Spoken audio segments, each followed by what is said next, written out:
Hi and welcome to the news headlines at this hour. A teenage Afghan girl has been hailed on social media for her heroism after fighting back last week against Taliban militants who killed her parents. The girl took the family's AK-47 assault rifle, shot dead two of the militants and wounded several others. Local officials in Ghor province said. The Taliban came to the house because the girl's father was a government supporter, they added.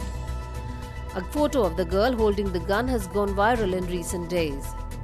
Later, more militants came to attack the house in the village of Griva, but were beaten back by villagers and pro-government militia.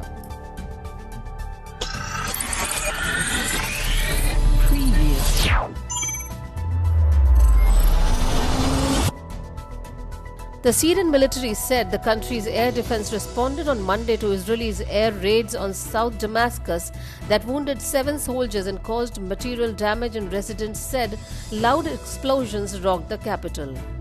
It was not clear what the targets were. The air raids, which came just before 10 p.m., continued for more than 15 minutes. Residents reported hearing at least 4 explosions in the capital. A military official quoted in Syrian state media said the attack was carried out by Israeli jets that took off from the Golan Heights, which Israel seized from Syria in the 1967 war. The unnamed official said air defenses responded and downed most of the missiles. He said the attacks wounded 7 soldiers and caused material damage. The Britain-based Syrian Observatory for Human Rights, which monitors the country's civil war, said the suspected Israeli strikes targeted government and Iranian militia posts.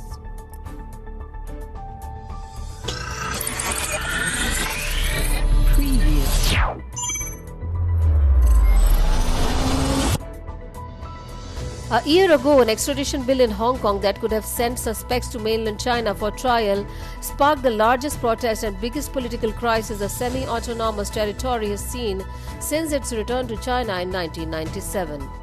Now the issue has come full circle. After China used the demonstrations as justification to impose a sweeping new security law in Hong Kong, the UK this week became the 4th country to suspend its extradition treaty with the former British colony, joining the United States, Australia and Canada. As with Hong Kong's new withdrawn extradition bill, the concern was the possibility that people could be handed over to mainland Chinese law enforcement and disappear into its opaque and frequently abusive legal system.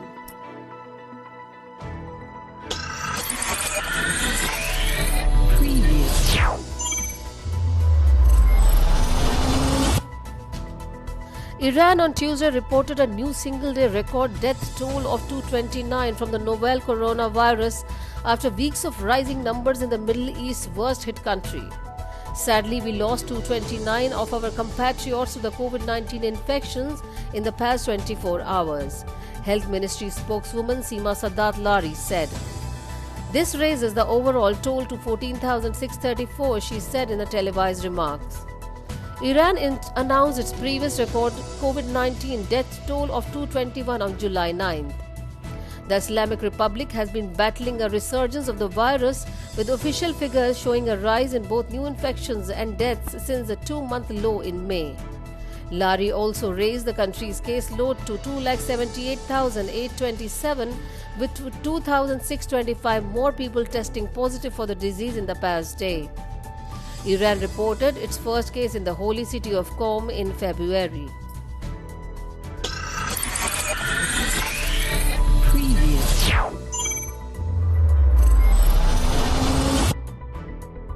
US Secretary of State Mike Pompeo and British Prime Minister Boris Johnson discussed China's actions in Hong Kong and its treatment of Muslims in Xinjiang, according to a British summary of the discussion.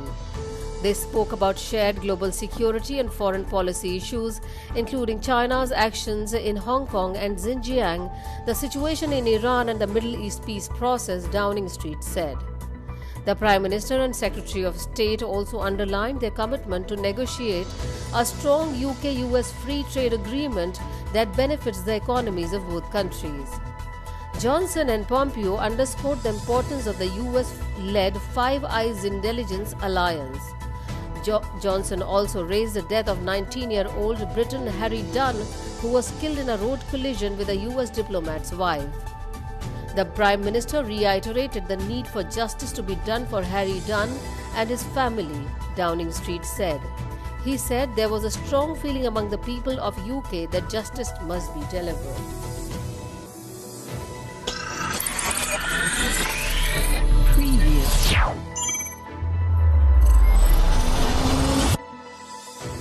British lawmakers slammed the government on Tuesday for failing to look into possible Russian meddling in UK politics, particularly the divisive 2016 Brexit referendum, as they released a long-awaited report into the issue. The document by Parliament's Intelligence and Security Committee had been expected to shed light on possible Kremlin interference in the landmark vote that saw Britain leave the European Union.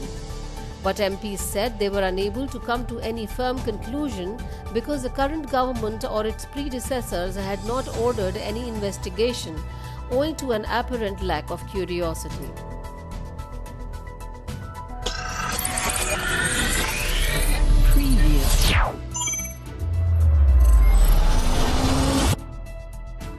Ethiopia, Egypt and Sudan have agreed to resume talks over the Grand Renaissar Dam reservoir on the Blue Nile, following a virtual summit. The project has been a source of huge diplomatic tensions since its construction began in Ethiopia in 2011. Ethiopia sees the hydroelectric project as crucial for its economic growth and a vital source of energy. But Egypt and Sudan, which are downstream, fear the large dam will greatly reduce their access to water. Years of fraught negotiations have failed to reach a consensus on how and when to fill the reservoir and how much water it should release. If it becomes operational, the dam will generate 6,000 megawatts, making it the largest hydroelectric dam in Africa. It will provide power to some 65 million Ethiopians who currently lack a regular electricity supply. The agreement to resume talks was struck during a meeting of the African Union chaired by South African President Cyril Ramaphosa. In a statement, Ethiopian leader Abiy Ahmed hailed the progress, adding that the $4 billion dam was already overtopping due to rains over the last couple of weeks. Ethiopia had always said it would fill the dam in July, while Egypt had warned it to delay while talks continued. In a statement, Egypt's presidency said future negotiations would focus on developing a binding legal agreement on the rules of filling and operating the dam.